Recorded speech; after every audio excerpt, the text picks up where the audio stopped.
मुजालदा जी भी हैं। लोकेश मुजालदा जी, आप भी राकेश जी से, रोहित जी से सवाल करना चाह रहे थे, रोहित सक्सेना जी से, आप उनसे सवाल भी कर सकते हैं।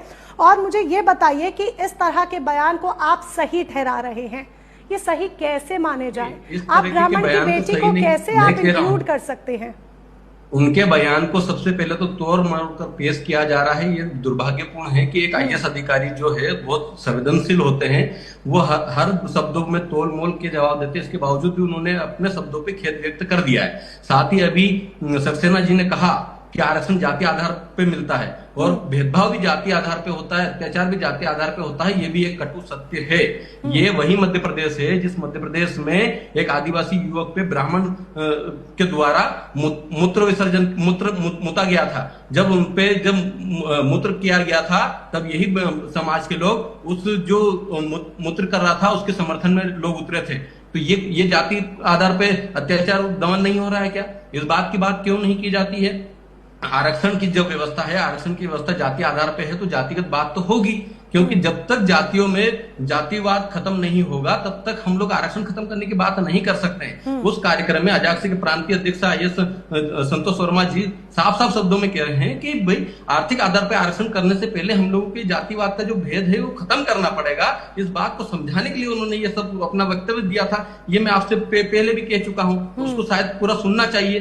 बात का बतंगड़ बनाया जा रहा है कि आईएएस संतोष वर्मा जी ने ये कहा। सबसे पहली बात तो ये कि इसलिए ये हो रहा है क्योंकि कुछ लोगों को पेट में ये भी दर्द है कि एक आदिवासी, एक दलित समाज का व्यक्ति आईएएस कैसे बन गया, इस बात का भी दर्द होता है।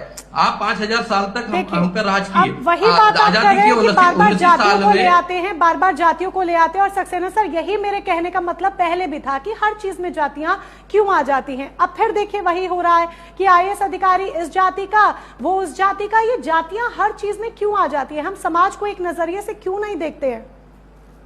अभी आजादी के 29 साल होने पर पहला व्यक्ति दलित और आदिवासी समाज से एक के दुख के लोग आईएएस बनने लगे हैं। आप जवाब दीजिएगा इनको। लोकेश भाई, आपने कहा कि लोगों के पेट में दर्द है। एक आदिवासी व्यक्ति आईएएस कैसे बन गया? भारत का संविधान उसको अधिकार देता आईएएस बनने का। यस, भारत का संविधान देता व्यक्ति को प्रधानमंत्री, राष्ट्रपति बनने का। किसी की अनुकंपा पे नहीं बने, ठीक है ना?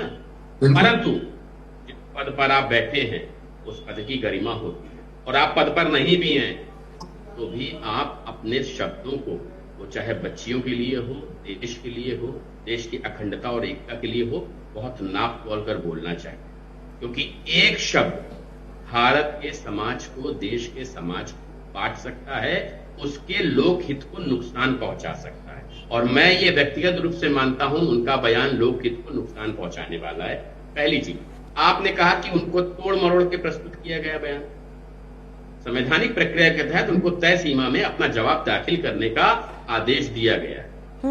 बिल्कुल वो देंगे जवाब। उस बयान जस्टिफाई करें, कोई उन पर थोपा नहीं जा रहा है। और अगर वो जस्टिफाई नहीं कर पाएंगे तो वो सजा के हकदार हैं। उन पर ऐसा कहीं नहीं, ये मुगल और अंग्रेज का शासनकाल नहीं है कि जो कह दिया वो हो गया, ना खाता ना भाई, जो बोला वो सही। आपको का जवाब देने का तय सीमा में दिया गया है। आप बिल्कुल संविधान का शासन है और संविधान के बाबा साहब डॉक्टर अम्बेडकर का अपमान कर रहा है। ग्वालियर में मूर्ति नहीं बनने देने वाले अनिल मिश्रा जी बार बार बाबा साहब को अंग्रेजों का दलाल कह रहे हैं। मैं कह रहा हूँ ब्राह्मण की ऐसी बात करते, गलत बात थी। बाबा साहब को अनिल मिश्रा जी दलाल कह रहे हैं। अगर ब्राह्मण की ऐसी बात करता तो गलत बात है। लोकेश जी, बिल्कुल रामनारायण अवस्थी जी आ रही है आपके पास, आप ही के पास आ रही है। लोकेश जी देखिए, इस बात को स्वीकार कीजिए, बयान को कोई तोड़ा मरोड़ा नहीं गया है। आप किसी भी बेटी के लिए इस तरह के शब्दों का इस्तेमाल नहीं कर सकते हैं। आपकी बेटी के लिए कोई कुछ इस तरह के शब्द का इस्तेमाल करे, आपको अच्छा लगेगा क्या? आप कह रहे तोड़ मोड़ के बयान दिया गया, ये क्या वो क्या गया, होना चाहिए। लेकिन किस भावना के संदर्भ में कहा गया है इसको भी तो सुनना जरूरी है। सर, क्या भावना, क्या संदर्भ, आप ये बताइए ना। व्याख्या मैंने आपको पहले भी कहा था, एग्जाम्पल्स देने का तरीका होता है। भावनाएं क्या होती है?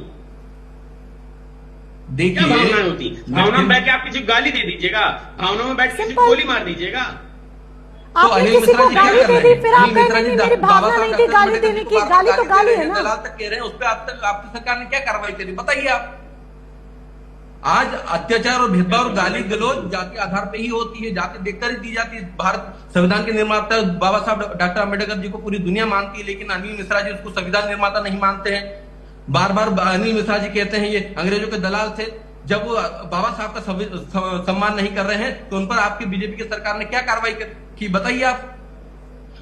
ये जातिवाद का जहर घोलने के लिए कुछ लोगों को संरक्षण दिया जा रहा है, कुछ लोगों को पीछे से सरकारें प्रमोट कर रही है। ये नहीं होना चाहिए, दुर्भाग्यपूर्ण है। देश की अखंडता और देश की मानवता को बचाना हमारा प्रथम उद्देश्य होना चाहिए। हम लोग तो जाति धर्म से ऊपर उठकर मानवता की बात करनी चाहिए हम लोगों को। इस बात को अगर कोई अधिकारी अपने वक्तव्य में कहता है कि हम लोगों को मानवतावादी बनना चाहिए, हम लोगों को एक दूसरे के साथ में रहना चाहिए, तो ये बात तो गलत नहीं हो सकती। उनके शब्दों के लिए मैंने फिर मोनिका जी मैं फिर कह रहा हूं कि उनके जो शब्द थे उनके लिए उन्होंने खेद व्यक्त कर दिया है, उनके लिए उन्होंने खुद ने माफी मांगी है, जबकि वो किसी और संदर्भ में मतलब फिर भी उन्होंने माफी मांग ली है। तो अब बताइए कि अब उस बात को खत्म कर देना चाहिए, लेकिन इस बात को बढ़ावा कौन दे रहा है? इस बात तो खत्म इसलिए नहीं हुई है और बात को ना तो बढ़ावा दिया नहीं जा रहा है, बात खत्म इसलिए नहीं हुई है क्योंकि एक ऐसे अधिकारी के मुंह से बात आई है जिसके ऊपर समाज की जिम्मेदारी है, उनके कंधों पर समाज की जिम्मेदारी है। अगर वो इस तरह के शब्दों का प्रयोग करते हैं, इस तरह की बयानबाजी देते हैं, तो वो हवा में नहीं होती है, उसका समाज पर, देश पर एक असर जाता है। इसीलिए इस मुद्दे पर चर्चा हो रही है। अगर ये बात कोई एक साधारण व्यक्ति बोल दे तो वो बात इधर की उधर हो जाती है, लेकिन जब उच्च पद पे बैठे लोग इस तरह की बातें करते हैं तो उनका समाज पर असर जाता है। और हाँ, साधारण व्यक्ति की भी स्वीकार नहीं होती, लेकिन उच्च पद पर बैठे वाले जो लोग होते हैं उनका असर जाता है। आज अगर रोहित जी कुछ कह रहे हैं तो उसका असर जाएगा पूरे समाज पे, आप कुछ कह रहे हैं तो पूरे समाज पर एक असर जाएगा। इसीलिए संतोष वर्मा के बयान को लेकर चर्चा हो रही है।